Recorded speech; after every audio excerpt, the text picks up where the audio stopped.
At any given moment, there are roughly 2,000 children in the custody of U.S. Border Patrol without their parents. NBC News' Gabe Gutierrez spoke with a pediatrician in El Paso, Texas, about the conditions those children are facing. So, doctor, tell me, you have expressed frustration that these children are not getting adequate medical care in CBP facilities. Tell me about that. What is your reaction to what's been going on at the border over the last couple of months? We have no idea what has happened, what has gone on while they are in custody. Whoever is providing the medical care that they may be receiving, they are not allowed to communicate with us physicians on the outside. And that's totally wrong. That's just not the way medicine is practiced. And in the real world, doctors should be able to consult another doctor, or if he's going to pass off another patient to another physician, at least gives them a heads up, provide the medical records.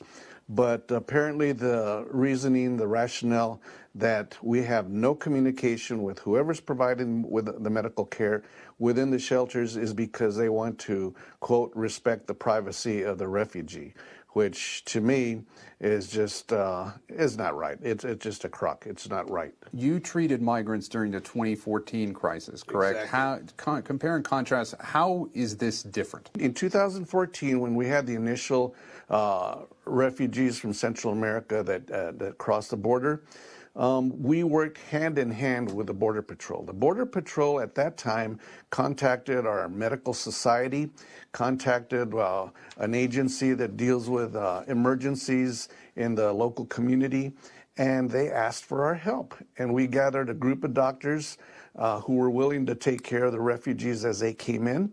And whenever refugees would be flown in from wherever they were in detention, when they arrived to El Paso, we physicians were called so we could be waiting right at the Border Patrol detention facilities. We were able to examine and take care of their medical needs immediately. It worked out smoothly. It was a wonderful working together between Border Patrol and the medical community. Not anymore.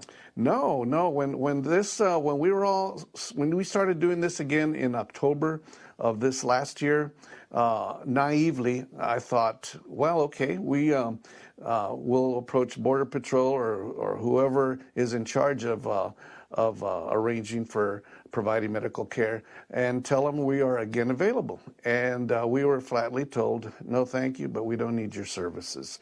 We have contracted the services to somebody. And we asked, okay, that's fine, but at least would you let us into the facilities so we can make sure we can communicate with whoever's providing the medical care to see if they need our help, they can call us. We were not allowed. And so the best that we did is that once they were released from the Border Patrol custody, there's a group of us physicians from around the community who have been responsible for their medical care. Once they're released from the custody, they're sent out to different shelters around the city. And 5 of those shelters accept refugees 7 days a week. So there's a physician or 2 assigned to each shelter. You don't believe that children should be in detention centers at all? Absolutely not. Absolutely not. There's got to be a better way to do this. Again, I'm not a politician. I can't tell you they should do it this way or this way.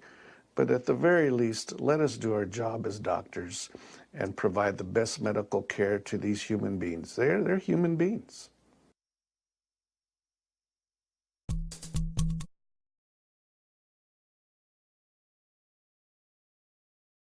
Hey, NBC News viewers, thanks for checking out our YouTube channel. Subscribe by clicking on that button down here and click on any of the videos over here to watch the latest interviews, show highlights, and digital exclusives. Thanks for watching.